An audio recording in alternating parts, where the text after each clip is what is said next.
Tension क्यों है तुम्हारे चेहरे पर? तो तुम्हारा मतलब मैं टेंशन किस लिए करूँ?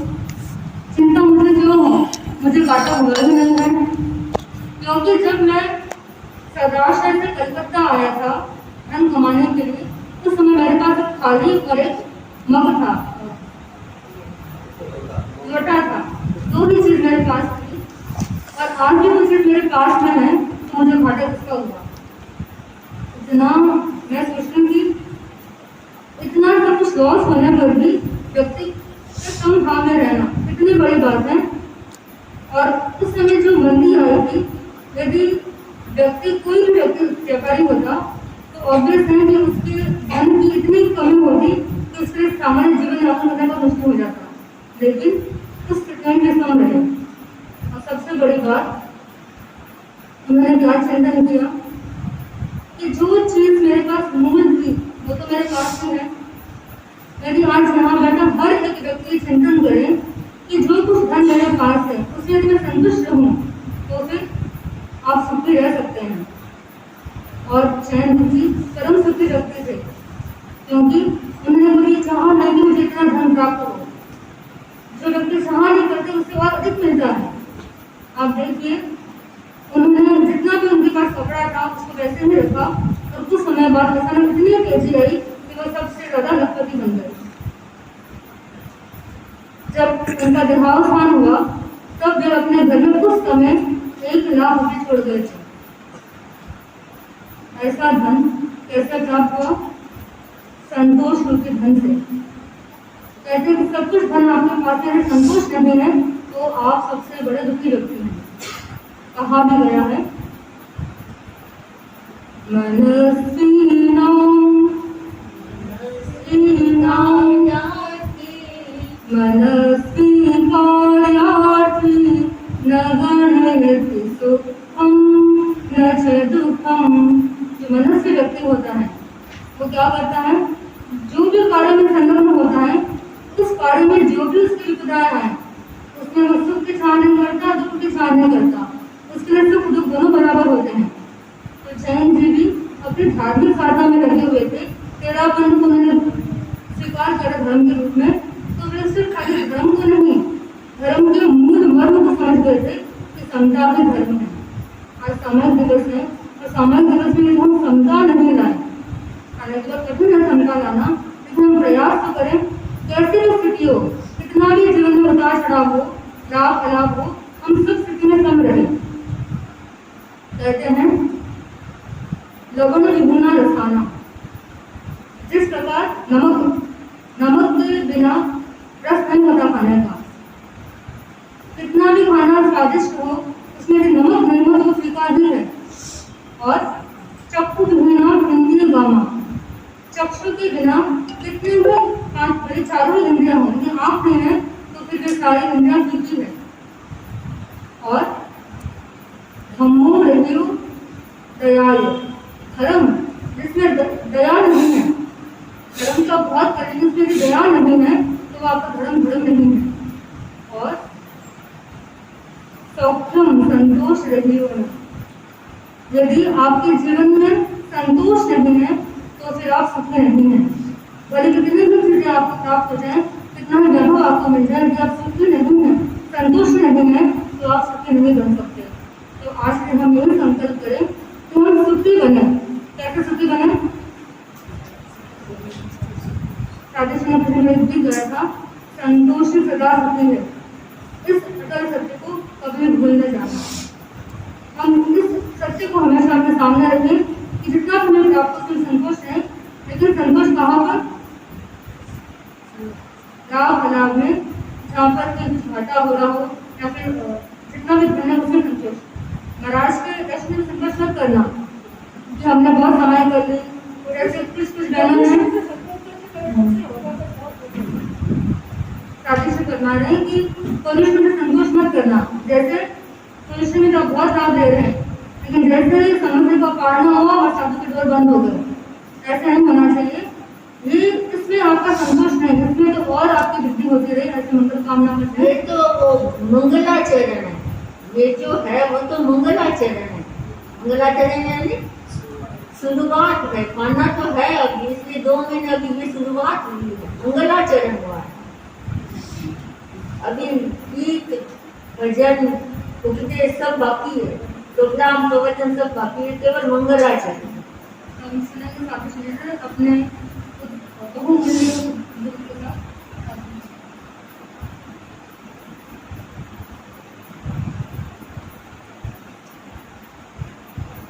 आराध्य के चरणों में नमो। उपस्थित सद्गुरुवृंद, चेतना जागृति में तत्पर रतनगढ़ के भाइयों और बहनों, पर्युषण पर्व की आराधना हमारी चल रही है। पहले दिन हमने जाना ये पर्युषण पर्व किसका पर्व है। पहले दिन हमने जाना था परिवर्तन का, आदतों का परिवर्तन। हम अपनी आदतें बदले, इसलिए परिवर्तन का पर्व है। कल हमने जाना ये किसका पर्व है। परमार्थ की चेतना का, स्वार्थ की चेतना का जागरण करने का पर्व है। आज हम चर्चा करेंगे पर्युषण पर्व किसका पर्व है। दृष्टि जागरण का। कौन सी दृष्टि। आप सबके पास दृष्टि है। हम उस दृष्टि के जागरण की बात करेंगे कि उसमें आपकी ये दोनों आंखें तो बंद हो जाए और जो बंद है वो खुल जाए। क्यों।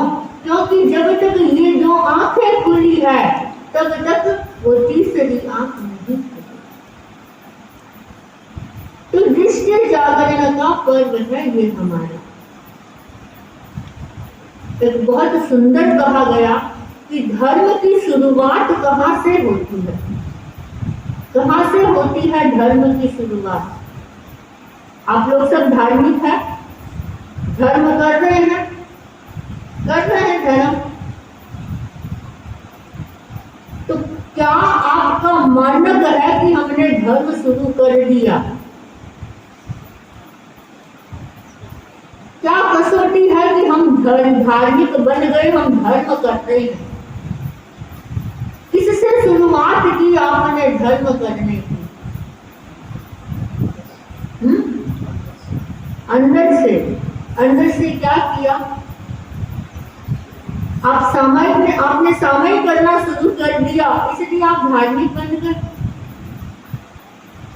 आपने तपस्या कर ली, 28 कर ली चतुर्मास में, इसलिए आप धार्मिक बन गए। आपने माला फेरनी शुरू कर दी, इसलिए आप धार्मिक बन गए। शुरुआत कहाँ से होती है धर्म की, एक बहुत सोचने की बात है।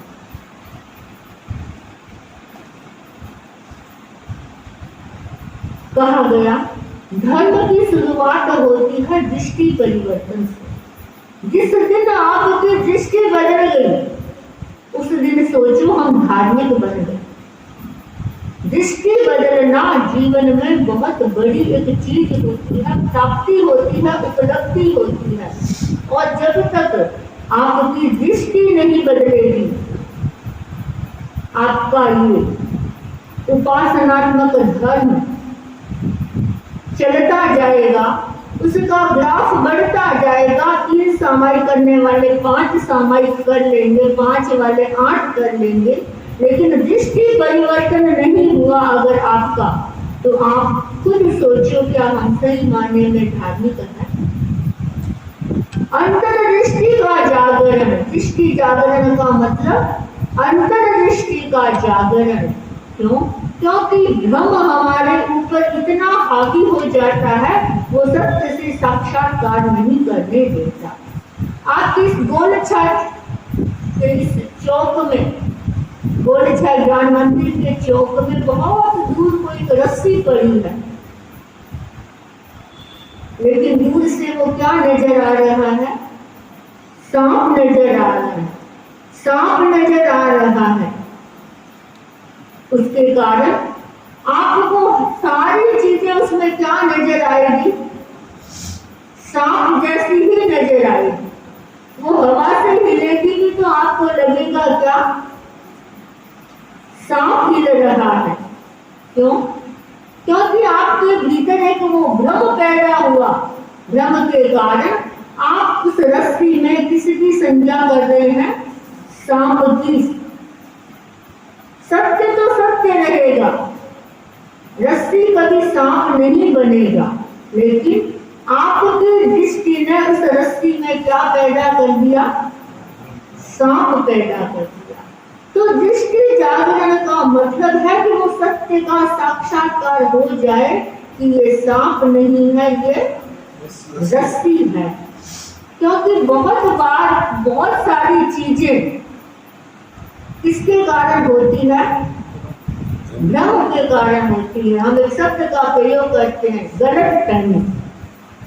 गलत फहमी से वो चीजें हमारे होती नहीं है, हम उसको उस रूप में देखना शुरू कर देते हैं, तो फिर हमें वो चीज नजर आती है। एक गाय थी,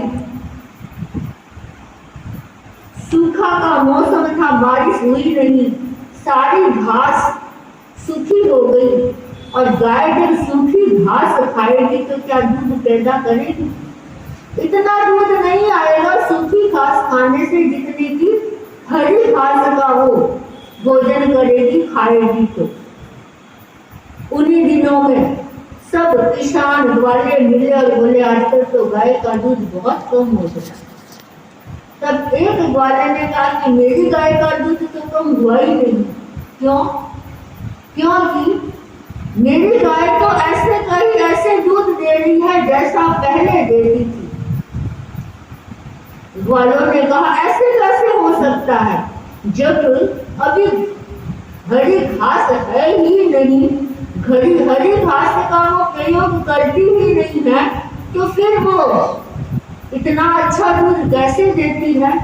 बताओ कैसे देती है? बताओ, कोई सोचो, चिंतन करो, सोचो कैसे देती है वो हरी घास, नहीं खाने पर भी अच्छा दूध। आँख पर हरा चश्मा लगा दिया। हाँ, आँख के उसने हरा चश्मा लगा दिया। अब उस गाय को क्या नजर आ रही है? घास हरी नजर आ रही है। वो उस भावों के साथ उस घास को खा रही है, तो फिर उसके भीतर परिणमन भी वैसा ही हो रहा है कि उसके अंदर ऑटोमेटिक नहीं खाते हुए भी भावों का उसके साथ ऐसा योग हो गया कि वो दूध वैसा का वैसा दे। तो हम एक धार्मिक है, धर्म का मतलब होता है दृष्टि का परिवर्तन। हम टाइम क्या करते हैं, हर चीज में किसी न किसी की कोई न कोई गलती निकालते हैं। अगर हमारी दृष्टि का परिवर्तन हो गया तो क्या हर व्यक्ति में अवगुण ही अवगुण है, सद्गुण है ही नहीं। लेकिन दृष्टि हमारी वैसी बन गई, एक सांस रसोई घर में घुस रही थी, रास्ते के बीच में क्या पड़ी थी, घी का बर्तन भी पड़ा था। घी का बर्तन पड़ा,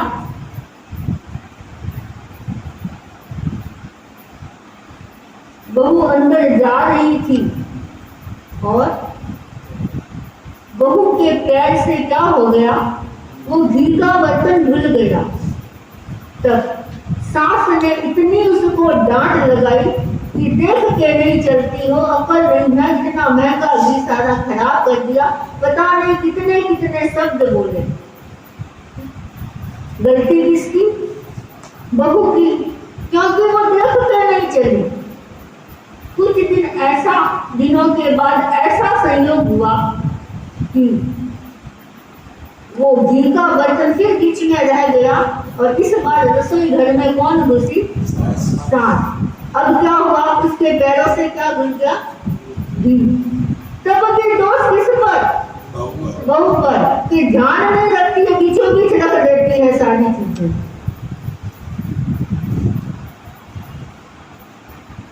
ये क्या है? ये दृष्टि का परिवर्तन नहीं है, दृष्टि का अंतर्दृष्टि का जागरण नहीं है। बीच में कड़ा है, ढुल गया तो भी बहू की गलती, और सासू से ढुल गया तो भी किसकी गलती? कि ध्यान नहीं देती है, बीच में रख दिया। दृष्टि का परिवर्तन जब हो जाता है तो क्या होता है? समस्याएं नहीं खड़ी होती है। आज परिवार में जितना अंडरस्टैंडिंग का जो अंतर आ रहा है, एक दूसरे को हम समझते नहीं हैं, इसलिए क्योंकि हमारे दृष्टि का जागरण नहीं है। दृष्टि का जागरण अगर हो जाता सांस के अंदर, तो उसकी भाषा क्या होती कि बहू कोई बात नहीं, आज तो तुमने बीच में रख दिया, भी महंगा होता है, थोड़ा कतराई से रखा करो तो घर का नुकसान नहीं होगा। अगर इस भाषा में अगर सास बहू को समझ आती है तो बहू को भी लगता है नहीं, हमारी सास सही कह रही है।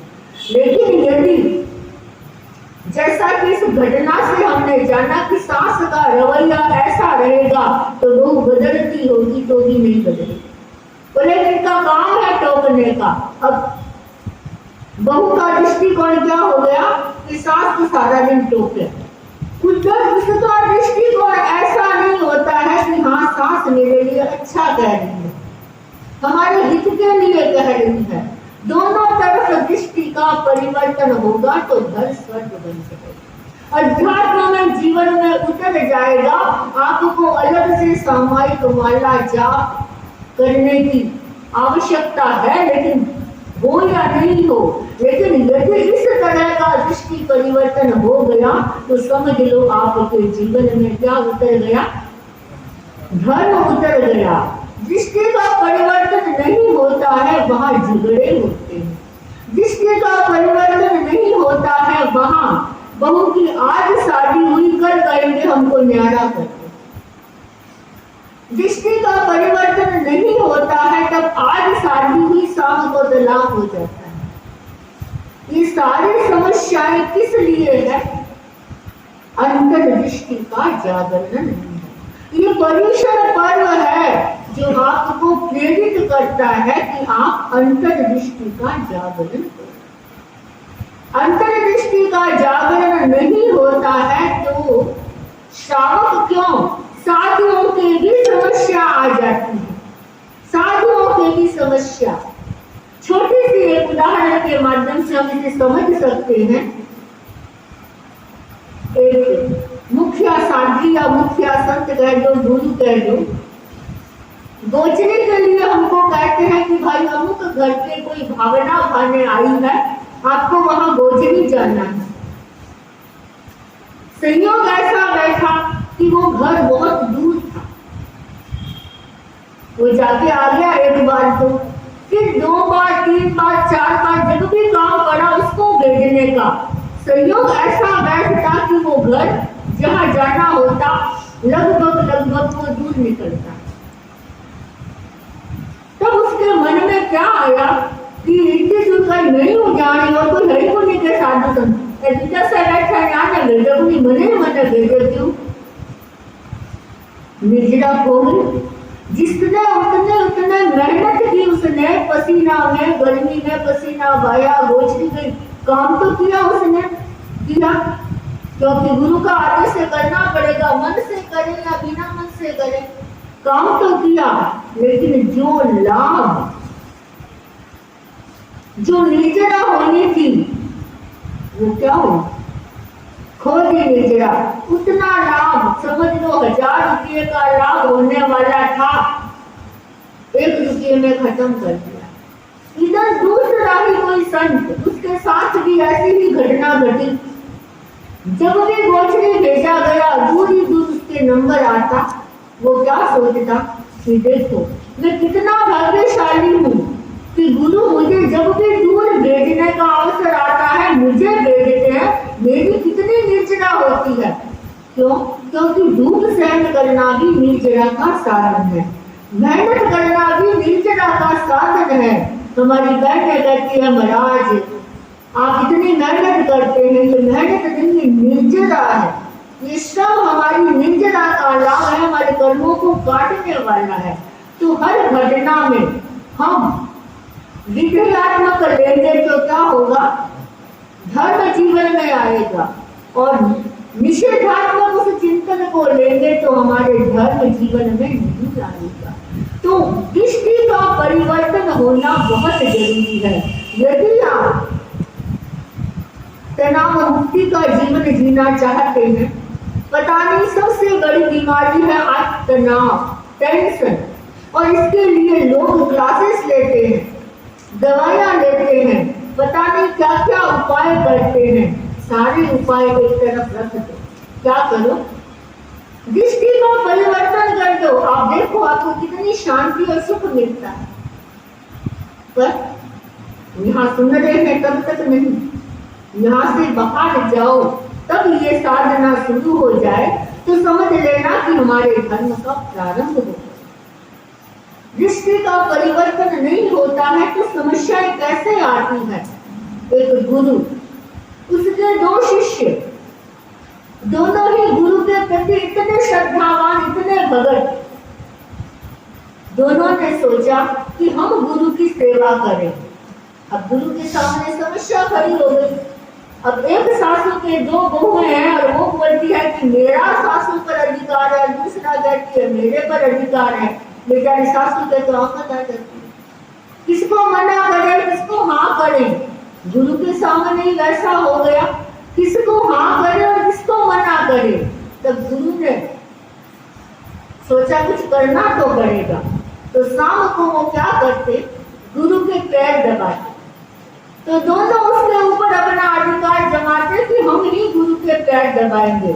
इससे क्या होता, हर रोज दोनों में क्या होती, लड़ाई होती, झगड़ा होता। गुरु ने सोचा कि कुछ तो उपाय करना पड़ेगा। गुरु ने क्या किया, दोनों पैर बांध दिए कि भाई एक पैर तुम दबा दो, एक पैर तुम दबा दो, बंटवारा हो गया। अब इतना समय झगड़े में जाता था, वो अब क्या होने लगे, गुरु की अच्छी सेवा होने लगी, क्योंकि दोनों दबाते थे और कम समय में दोनों की व्यावृत्य सेवा पूरी हो जाती थी। गुरु भी खुश, शिष्य भी खुश कि देखो बंटवारा हो गया, अच्छा हो गया। कुछ दिनों बाद, थोड़े दिनों बाद गुरु के दोनों पैर दबा रहे थे। हुआ क्या, गुरु को गहरी नींद आई, और गहरी नींद आई तो गुरु के क्या क्या पसवाड़ा थे। तो पसवाड़ा बेटा जो ये पैर दबा रहा था वो शिष्य, वो पैर किधर मुड़ गया, उसकी तरफ चला गया।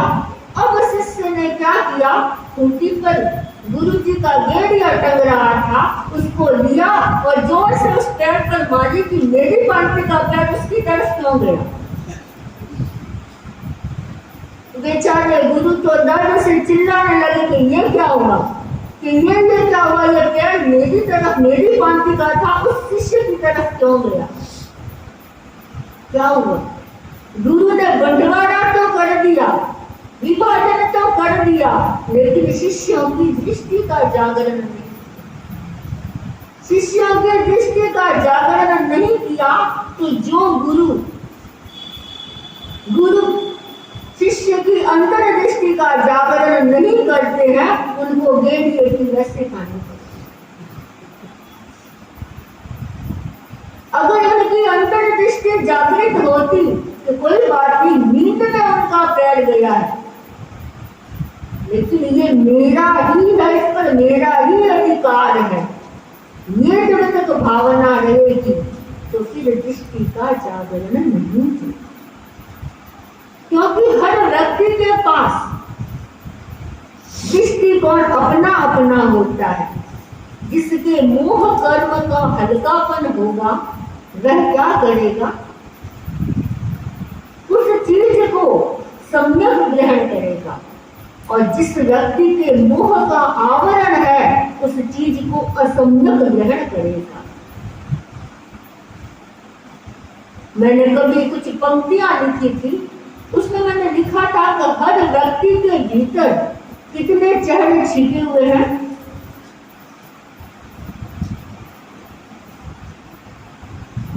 हर चेहरे में छिपे हैं 10-20 चेहरे। हर चेहरे में छिपे हैं 10-20 चेहरे। पता नहीं कब किससे वास्ता पड़ जाए तेरे, क्योंकि इस दुनिया का आदमी झूठा भी है, सच्चा भी है, अकेला होना बुरा भी है, अच्छा भी है, वृक्ष पर फलने वाला फल पक्का भी है, कच्चा भी है, अकेला होना बुरा भी है, अच्छा भी है। तो हर व्यक्ति के भीतर 10-20 चेहरे छिपे हुए हैं।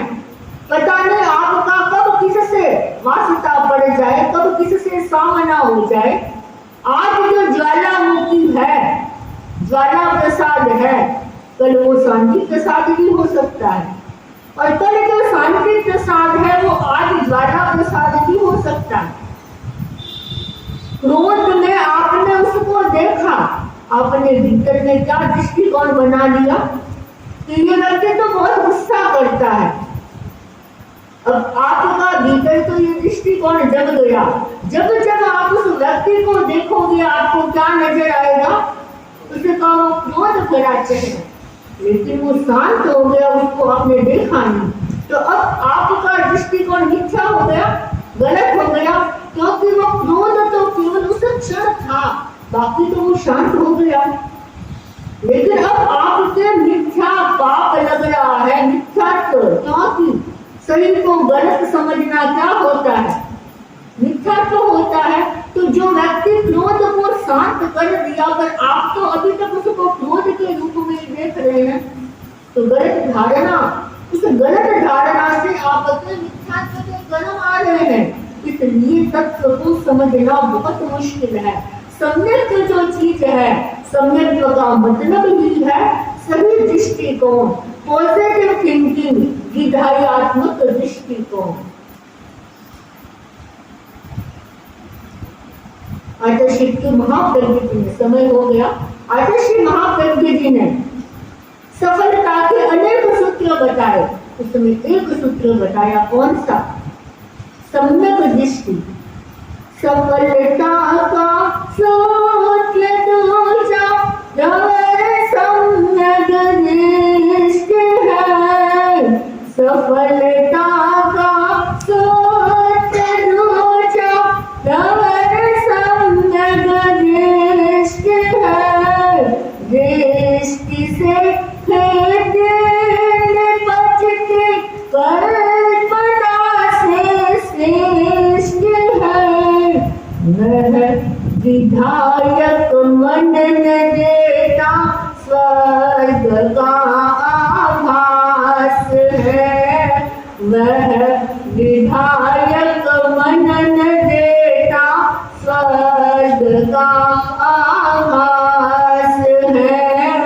दो बड़ी आकाश जिसका प्राण विकास है। इतनी सी सुंदर बात एक शब्द में, वह विधायक मन न देता, इसका आभास स्वर्ग का आभास है। अगर आपको घर में स्वर्ग लाना है, स्वर्ग का एहसास करना है, शांति का अनुभव करना है, तो सबसे पहले आपको क्या करना पड़ेगा? दृष्टि का जागरण, अंतर्दृष्टि का जागरण। और ये अंतर्दृष्टि का जागरण हो गया तो समझ लो आप सब धार्मिक बन गए। भले आप समय करने वाले हो या नहीं करने वाले हो, आप मास खमन करने वाले हो या नहीं हो, आप मौन करने वाले हो या नहीं हो, लेकिन सम्यक दृष्टि का जागरण धर्म का आदि बिंदु है। तो हमारी सबकी अंतर दृष्टि जागृत हो, इसी मंगल कामना के साथ ओम हरि ओम।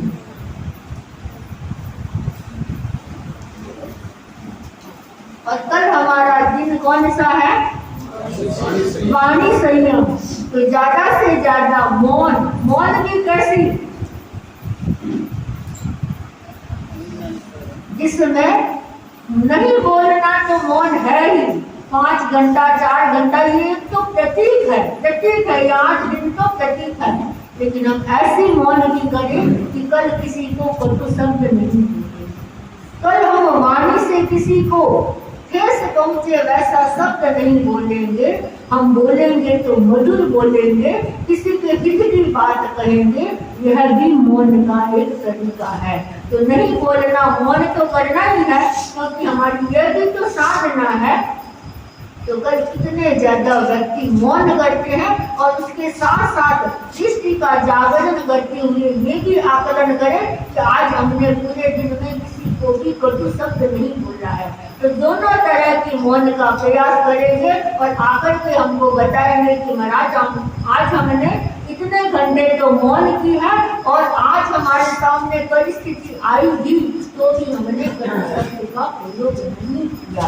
यह भी मौन का तरीका है।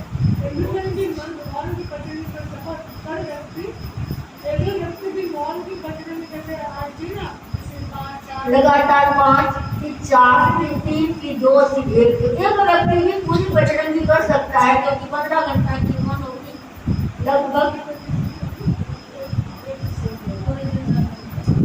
पूरे दिन में।